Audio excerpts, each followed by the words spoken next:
নমস্কার বন্ধুগণ, সবাই কেমন আছেন? টক মিষ্টি আকিস কিচেন আপনাদের আবার সুস্বাগতম। আজকে আমার একটু ভিডিওটা ছাড়তে লেট হয়ে গেল, তো আমি আজকে যেটা রান্না করেছি তাই আপনাদের সঙ্গে এটা শেয়ার করলাম। নিরামিষ আমার আজকে মঙ্গলবার, তাই আমি একটু ডালের কোপ্তা কারি বানাবো। এই রান্নাটা পুরো আমার মায়ের থেকে শেখা। আপনারা দেখুন আমি কি করছি। আমি ছোলার ডাল আর অল্প একটু মটর ডাল, মানে 150 ছোলার ডাল নিয়েছি আর 50 মটর ডাল নিয়ে একসঙ্গে ভিজিয়ে রেখেছিলাম আগের দিন রাত্রিরে। সেটা আমার পরের দিনে করার জন্য আমি কাল রাত্রে ভিজিয়ে রেখেছিলাম, আর এটাকে আমি পেস্ট করে নেবো। আর কোপ্তা কারি করার জন্য আমি আলু কুচিয়ে নিয়েছি, 2টো আলু দিচ্ছি, আর আদা, টমেটো, পোস্ত বাটা এগুলো সব দেবো। আপনারা দেখুন পুরো ভিডিওটা।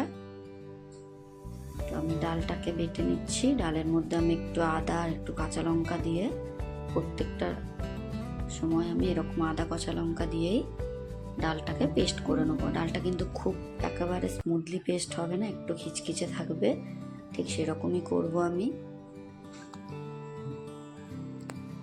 দেখুন ডালটা আমি দেখিয়ে দিচ্ছি কেমন পেস্ট হয়েছে। ডালটা ঠিক এইরকম হবে পেস্টটা। তো আমি একে একে সবগুলোকে আমি এইভাবেই করে নেব। দেখুন ডালটা কিন্তু আমি পেস্ট করে নিচ্ছি। আর এটা কিন্তু নিরামিষ দিনে ভীষণ একটা ভালো রেসিপি, তাই অবশ্যই আপনারা একবার ট্রাই করে দেখবেন, আপনাদের নিশ্চয়ই ভালো লাগবে। আর আমার ভিডিও যদি ভালো লাগে অতি অবশ্যই লাইক, কমেন্ট এবং একটা সাবস্ক্রাইব করে দেবেন। আর ফেসবুক থেকে দেখলে অবশ্যই একটা ফলো করে দেবেন। তো দেখুন আমার কিন্তু ডালগুলো পেস্ট হয়ে গিয়েছে সবগুলোই। আর আমি এদিকে আদা আর টমেটো একটু পেস্ট করে নিচ্ছি। যেহেতু আমি মিক্সারে করছি, আদাটা কিন্তু যেহেতু খুব একটা বেশি পরিমাণ নয়, তো মিক্সারে কিন্তু অসুবিধা হয় বাটতে। আদা টমেটো আপনারা একসঙ্গে বেটে নিতে পারেন, এতে কিন্তু কোনো অসুবিধা নেই। আমি আদা টমেটোটা পেস্ট করে নিচ্ছি। এবার এর সঙ্গেও মশলার একটা পেস্ট বানাচ্ছি, সেটা দেখুন। 2 চামচ হলুদ গুঁড়ো, 2 চামচ জিরে গুঁড়ো আর 1 চামচ লঙ্কা গুঁড়ো দিয়ে আমি একটা স্মুথ পেস্ট তৈরি করে এটাকে আমি রেখে দেবো কিছুক্ষণের জন্য, যাতে মশলাটা পুরো অ্যাবজর্ব হয়ে যায় জলটা এবং পুরো ফুলে ওঠে। দেখুন মশলাটা পেস্ট করে আমি সাইডে রেখে দিচ্ছি। দেখুন মশলাটা আমার পেস্ট হয়ে গিয়েছে। তো এবার আমি পোস্তটাও বেটে নিচ্ছি। পোস্তর সঙ্গে আমি কিন্তু একটু 4-5টা কাজু দিয়েছি, সেটা আপনাদের বলা হয়নি, তাই আমি দেখিয়ে দিলাম পেস্ট করে। আর এদিকে আমি ডালটাকে একটু ভালো করে ফাটাবো, তো এর জন্য আমি একটা হাতার মধ্যে একটু সর্ষের তেল আর একটু হিং দিয়ে নিয়েছি, দিয়ে আর একটু মৌরি ফোড়ন দেব, দিয়ে এটা জাস্ট অল্প একটু দিলেই হবে। দিয়ে আমি এটাকে ডালের মধ্যে দিয়ে নেব। দেখুন আমি ডালের মধ্যে কিন্তু এটা দিয়ে নিয়েছি। দিয়ে আমি ডালটাকে বেশ কিছুক্ষণ ধরে ফাটাবো।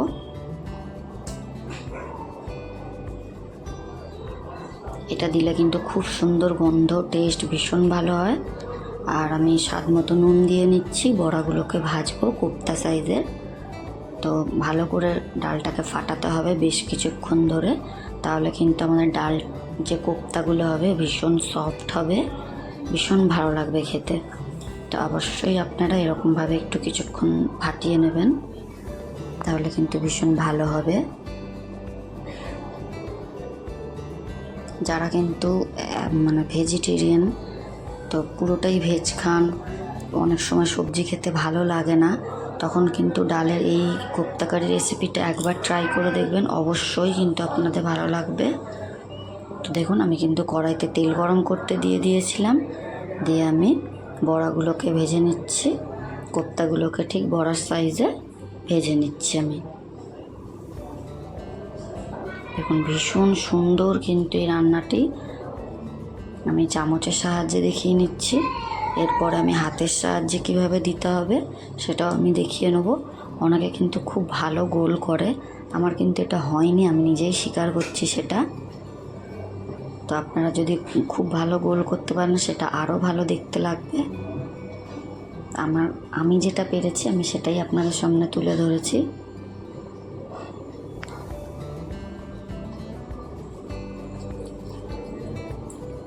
দেখুন ডালগুলো, কোপ্তাগুলো কিন্তু ভাজা হয়ে গিয়েছে। এক কোট আমি তুলে নিচ্ছি। এরপরে আমি হাত দিয়ে যেভাবে করব সেটাও আমি দেখিয়ে নিচ্ছি। খুব সাবধানে কিন্তু করতে হবে, আমাদের রান্না করার সময় অনেক কিছু হয়, তাই আমাদের অবশ্যই একটু সাবধানে রান্না করতে হবে। আমি দেখুন আমি এবারে হাত দিয়ে দেখিয়ে নিচ্ছি, হাত দিয়ে আমি বড়াগুলো সেক করে নিচ্ছি।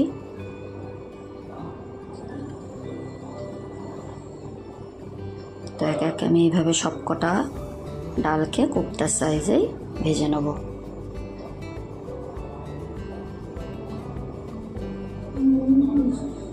দেখুন আমি কিন্তু সবগুলোকেই ভালো করে করে নিচ্ছি, উল্টে পাল্টে ভালো করে দুদিকে একটু লাল লাল করে ভেজে নিতে হবে।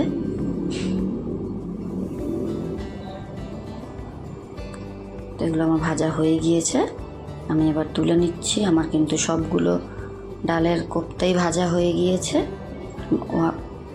আর কিছুটা আমি অল্প একটু রেখেছি, একটু ছোট সাইজের বানাবো বলে বড়া। তো সেটা দেখুন আমি কি করছি, এই যে আমি ছোট সাইজের বড়াটা আমি কিন্তু দিয়ে নিয়েছি কড়ায়, মানে খুবই একটু ছোট ছোট সাইজের করব। তো এটা দিয়ে আমি কী করছি সেটাও আপনারা পুরো ভিডিওটি দেখুন।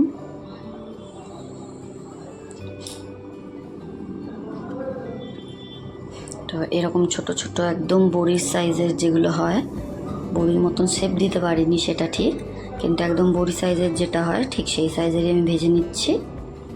লাল লাল করে ভেজে এটাকে তুলে নিচ্ছি আমি। দিয়ে আমি এটাকে বানাবো হচ্ছে টক। এই টকটা কিন্তু ভীষণ ভালো লাগে, মানে ভাত খাওয়ার শেষে আপনারা যদি একটু টক পাই একটু খুব মজা হয়, ভীষণ আনন্দ লাগে। তা আমি আর এটা বানাবো আমি একটু তেঁতুল দিয়ে। এই বড়ার টকটা কিন্তু ভীষণ সুন্দর খেতে। তো আগে আমি আলুগুলোকে ভেজে নিই, তরকারিটা বসিয়ে তারপরে ওদিকে আমি টকটা বসাবো। তো আমি আলুগুলোকেও ভেজে নিচ্ছি। আলুতে একটু নুন আর হলুদ দিয়ে আলুটাকে আমি ফ্রাই করে নিচ্ছি ভালো করে।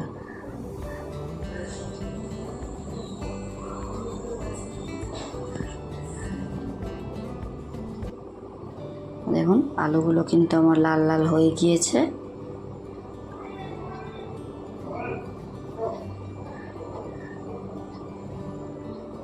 এবার আমি আলুগুলোকে তুলে নিচ্ছি, নিয়ে আমরা কারিটা বসিয়ে নেবো আগে, তারপরে আমরা টকটা বসাবো।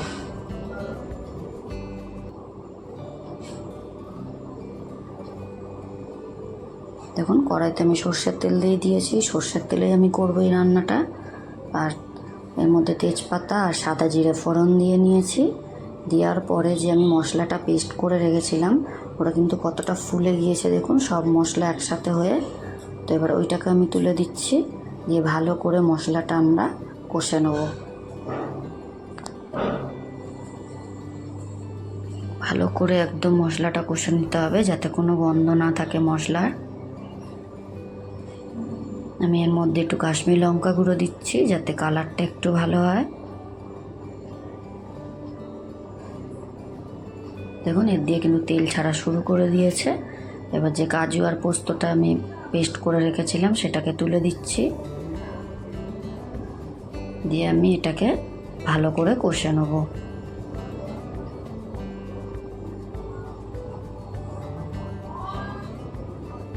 দেখুন এটা কিন্তু কষা হয়ে গিয়েছে, এটা থেকে তেল ছাড়তে লাগছে। তা আমি আবারও একটু ভালো করে অনেকক্ষণ সময় ধরে কষে নিতে চাইছি। তাই এর মধ্যে মশলার যে জলটা ছিল সেটাকে আমি দিয়ে নিয়েছি, দিয়ে এটাকেও বেশ কিছুক্ষণ কষার পরে আলুটাকে তুলে দিয়েছি আমি। তা আলুটাকে ভালো করে কষিয়ে নেবো এবং এর সাথেই কিছুটা নরম হবে। দেখুন তেল ছেড়ে দিয়েছে, ভালো করে মশলা কষে নেওয়া হয়েছে।